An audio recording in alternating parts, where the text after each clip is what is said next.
여러분 안녕하십니까, 진성호입니다. 윤석열 대통령 탄핵 반대 여론이 지금 급 확산되고 있습니다. 오늘 국민의힘 의원 수십 명이 헌법재판소를 항의 방문합니다. 무엇보다도 지난 주말 광주 금남로에서 열렸던 탄핵 반대 보수 집회의 파장이 지금 간단치 않습니다.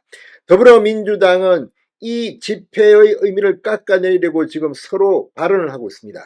그럼에도 불구하고 광주의 심장 금남로에서 이 탄핵 찬성 집회보다 3배 규모의 탄핵 반대 집회가 열렸다. 그 파장이 지금 여의도를 강타하고 있습니다. 자, 지금 이 국민의힘뿐만 아니라 민주당에서 떨어져 나온 이 이른바 민주당의 아류, 그러니까 진보 좌파 진영에서도 탄핵 반대 여론이 확산되는 데 대한 진단이 나오고 있습니다. 자, 민주당의 이재명 공천 때문에 뛰쳐나온 민주당 출신들이 만든 정당 새미래민주당 대표 전병헌 전 의원이 방금 전 윤 대통령의 탄핵 반대 여론이 급 확산되는 데 대해서 입장을 밝혔습니다. 이재명과 문영배를 지목했습니다. 뭐라고 했을까요?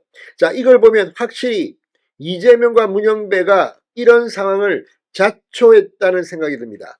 무엇보다도 이재명은 자기의 재판은 질질 끌면서 탄핵 헌법재판소 재판은 빨리 하라고 이렇게 하는 것은 맞는가? 무엇보다 조희대 대법원장이 633 원칙을 그렇게 이야기했는데도 이재명의 선거법 2심은 이미 2심 3개월 기간을 넘겼습니다. 자, 어떻게 됐을까요? 조희대 대법원장 특단의 조치를 해야 될 것 같습니다. 지금 민주당 계열의 전병헌 대표까지도 들고 일어났습니다. 그만큼 이재명은 지금 동네 밥이 되고 있습니다. 그리고 박지원 의원, 이재명을 축혀 세우는 듯 하면서도 만약 이재명이 안 되면 내가 대통령 선거에 출마할 수도 있다. 뒤에서 칼을 꽂기 시작했습니다. 말은 점잖게 했지만 이재명으로는 힘들 수도 있다는 것을 시사하는 것이어서 이재명의 입지는 더욱더 축소되고 있습니다. 진성호의 융단 폭격 시작합니다. 이재명 더불어민주당 대표, 문영배 헌법재판소장 권한대행을 융단 폭격합니다. 자, 전병헌 새미래민주당 대표, 윤 대통령 탄핵 반대 여론이 확산하는 데 대해서 이재명 더불어민주당 대표와 문영배 헌법재판소장 권한대행의 노골적인 성급함과 조급정의 콜라보 효과라고 직격탄을 날렸습니다. 자, 전병헌 대표는 방금 전 서울 여의도 중앙당사에서 열린 최고위원회의에서 즉 명문 효과가 부스트 역할을 한 것이다 이렇게 밝혔습니다. 명문, 이재명과 문영배 효과입니다.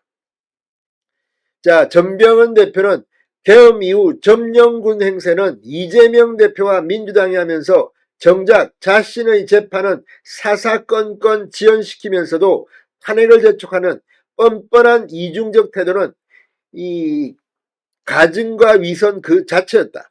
문권한 대행의 조급한 진행과 성급한 판결 시도, 재판장답지 않은 노골적인 감정 표현, 공정성 시비 논란을 자초한 재판 진행은 헌재의 심리를 지켜본 국민에게 탄핵 찬반을 떠나 거부감을 주기에 충분했다고 비판했습니다.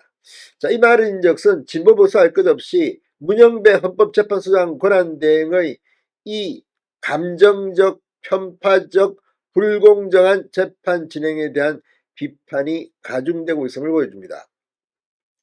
전병헌 대표는 윤 대통령 탄핵 심판의 핵심 증언자들이 이른바 양박2병, 민주당의 박범계, 박선원, 김병주, 김병기 의원과 유착했다는 의혹을 제기했습니다. 양박 2병. 말은 참 잘 들립니다. 자, 박범계, 박선원, 김병주, 김병기 이들과 유착했다는 의혹입니다. 전병헌 대표는 현역 장성과 국정원 2인자가 야당 의원들과의 사적 연구를 통해 접촉하고 최초의 진술을 야당 의원들의 개인 창구를 통해 발설한 것도 부적절하고 비난받아 마땅하다. 이러한 내막 또한 수사해야 한다고 강조했습니다.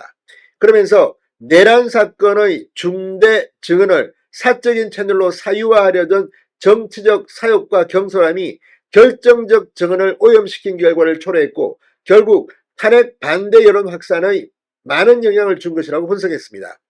전병헌 대표는 계엄령 이후를 복귀해보면 광주에서조차 탄핵 반대 집회가 탄핵 찬성 집회보다 3배 가까이 커지게 된 것은 이재명과 민주당이 상당 부분 자초한 것이라고 볼 수밖에 없다고 지적했습니다.